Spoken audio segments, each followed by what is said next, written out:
You're listening to the agentmodeai.com podcast. Market observations for senior enterprise IT leaders. 2 AI voices, Avery and Eden. Written by Claude. Signed by Peter. Every claim you'll hear is logged at agentmodeai.com/holding on a 30 to 90-day review cycle. Today's claim is contrarian. Most enterprise agentic AI procurement in 2026 is built around a binary choice that doesn't fit the actual problem space. The binary is build versus buy. Our argument is that it's a binary on a 3-body problem, and the third body, partner, is structurally underchosen. Partner meaning what exactly? A lot of CIOs hear partner and think it's just buy with more consulting hours on top. That's the confusion worth clearing up first. Build means an internal team develops the agent end-to-end. Prompt engineering, evaluation, tool integration, deployment, ongoing operations. The enterprise owns the output. Engineering cost is explicit, opportunity cost is usually understated. Standard definition. And buy. Buy means licensing an off-the-shelf platform from a named vendor. Enterprise configures, integrates, trains users. The vendor's capability ceiling caps the enterprise's capability ceiling. Contract-level lock-in is the dominant risk. So far, standard 2-body framing. Every procurement deck models it. Partner is a different shape, typically one of 3 forms: revenue share on commercial agents co-built with the vendor, deep professional services engagement with the vendor's core engineering platform, or joint IP arrangements, where the enterprise's proprietary data and the vendor's base models produce a bespoke fine-tune the enterprise has preferential access to. That third form is interesting. Most enterprises have proprietary data they can't get out of the building, and no base model of their own, so partner is the bridge. When it's honestly evaluated, yes. The key point, partner is not buy with more consulting hours. Different contract shape, different governance model, different procurement signatory set. Legal handles it differently. Finance reports it differently. And that's exactly why it doesn't get chosen. Because procurement templates don't have a row for it. Procurement templates don't have a row for it. Finance business case columns don't have a column for it. None of those artifacts model the third path. So the third path doesn't get evaluated. So the underselection is an institutional problem, not an analytical one. That's the thesis. Evidence from the article this episode is based on, McKinsey's State of AI report for 2025 reports 23% of enterprises scaling agentic AI and 39% still experimenting. The distribution of successful deployments across the 3 paths is significantly different from the distribution procurement committees actually propose. Also visible in Carnegie Mellon's The Agent Company 2026 benchmark, the top-performing frontier models complete 30.3% of enterprise agent tasks. Capability matters. Governance choices determine whether capability translates to outcome. And Stanford's Digital Economy Lab 2026 playbook reports 88% of enterprise agentic deployments operating at or below break-even, 12% clearing 300% ROI. The gap is not a model capability problem. The 88% and the 12% run the same vendor stack. Okay, let me push on it. A CIO listening is probably thinking, fine, partner exists, but my procurement function doesn't know what to do with it. What am I supposed to do? Rewrite the procurement function? Partially, yes, but the first step is cheaper. Evaluate all 3 paths on the same scorecard, not on the procurement template defaults. The Gauge framework does this. 6 dimensions, scored 0 to 100 per path. Walk me through the criteria. When does build actually win? 4 conditions. All have to hold.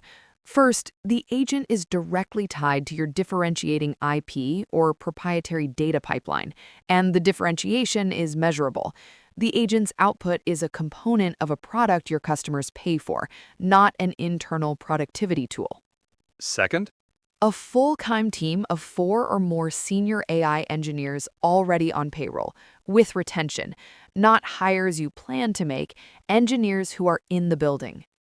Third, the 3-year TCO delta versus buy is recoverable in the first 18 months via capability you cannot buy at any price.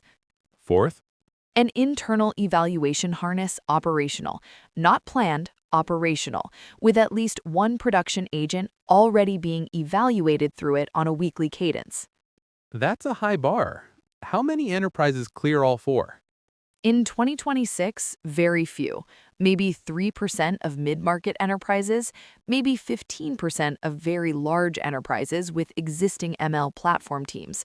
Build is usually the wrong answer because the opportunity cost of engineering time swamps the licensing savings. When does buy actually win? When the use case is well-defined, standardized across competitors, and the vendor's gauge score is above 60 with independent validation, customer support triage, generic document processing, sales productivity augmentation, workflows where the enterprise's competitive advantage does not depend on the agent's internals.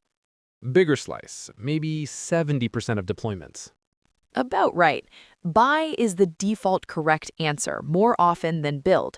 The RFP template at agentmode.ai/the enterprise agentic AI RFP 60 questions is the procurement discipline for that path. Build covers maybe 3 to 15%. Buy covers maybe 60 to 70%. That leaves 15 to 35% where partner is the right answer.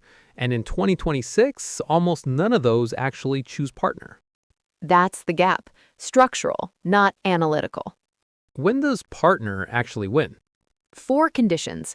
First, the use case requires your proprietary data or a specific regulatory posture, but the vendor brings capability you cannot replicate in 18 months of internal build. Second, the vendor has a credible services arm or co-development practice. Not every vendor does. Third, your procurement function can structure the contract. Legal, finance, and engineering all have to sign. Fourth, a business sponsor who cares enough to steer the relationship over a 2 to 3 year horizon. The trade-off versus buy? Partner usually wins on vendor lock-in and change management. Buy wins on speed to ROI evidence. Partner takes longer to ship. Build wins on governance maturity if the internal team is genuinely capable, at the cost of threat model breadth because no internal team has the red team surface a vendor platform maintains. Unpack vendor lock-in specifically. That's the gauge dimension where partner supposedly wins. In a buy arrangement, the enterprise's ability to switch vendors is a function of data portability clauses, prompt and tool abstraction in the contract, and the cost of retraining users on a new interface. Most 2026 buy contracts make switching costs prohibitive after 18 months. Because the agent has accumulated organization-specific context the vendor won't release. Right. In a partner arrangement, the contract can be structured so the enterprise has preferential or full access to the fine-tuned model, the evaluation data, and the prompt artifacts. Partner contracts commonly include an unwind and take clause that buy contracts do not. Unwind and take, meaning if the relationship ends, the enterprise keeps the fine-tune. Under defined commercial terms. It varies, but the structural option is there. In a pure buy arrangement, it isn't. Here's the pushback. Partner sounds great on paper. In reality, the vendor services arm is usually understaffed. The deep collaboration promise falls apart at quarter 3 when the vendor reassigns the engineer who actually knew the enterprise's stack. The enterprise ends up with a half-built internal capability and a vendor dependency. How do you avoid that? Real failure mode. The way you avoid it, partner is the right path only when the vendor services arm has verifiable multi-year references at comparable scope, and when your procurement function can structure the contract with specific engineer assignment clauses. If neither is true, buy is actually the right path. A thinly staffed partner engagement degenerates into a worse than buy outcome. So partner has a higher ceiling and a lower floor than buy. Clean framing. Higher ceiling, lower floor. Buy has a medium ceiling and a medium floor. Build has the highest ceiling in theory and often the lowest floor in practice. Build failures usually don't recover. The article identifies 4 recurring anti-patterns. Walk through them. First, choosing buy when the use case is genuinely differentiating because buy is faster to approve through procurement. 12 months later, the enterprise realizes the vendor's capability ceiling is below what's actually needed. Switching costs are high. The internal team to replace the vendor no longer exists. Most common anti-pattern in 2026. Second, Choosing build because the enterprise has AI ambition in the board deck but no functioning ML platform team. 6-month proof of concept, 3-month attempted productionalization, quiet abandonment. The capability building narrative survives into the next annual plan. The actual deployment does not. third, Choosing partner with a vendor whose services arm is junior or thinly staffed because the sales presentation was strong. Same failure mode as earlier. Partner path floor is lower than buy path floor when the services arm cannot hold the engagement. fourth, Choosing by procurement default. The committee picks buy because buy is the template they have. The decision is not evaluated on the 6 gauge dimensions. It's evaluated on time to contract signature. That's a procurement KPI, not a governance outcome. The last one is structural. A CIO is not going to rewrite the procurement function overnight. No, but the CIO can insist on a 3-path scorecard, scored on the 6 gauge dimensions, before the procurement committee meets. That one discipline applied once changes the distribution of outcomes across 10 deployments. Doesn't require rewriting the function, requires one artifact at the front of the process. A CIO hearing this wants to test a thesis. Monday action? Pick one upcoming agentic AI decision, not the portfolio, one decision. Before procurement starts, score the 3 paths across the 6 gauge dimensions with the owners of each dimension in the room.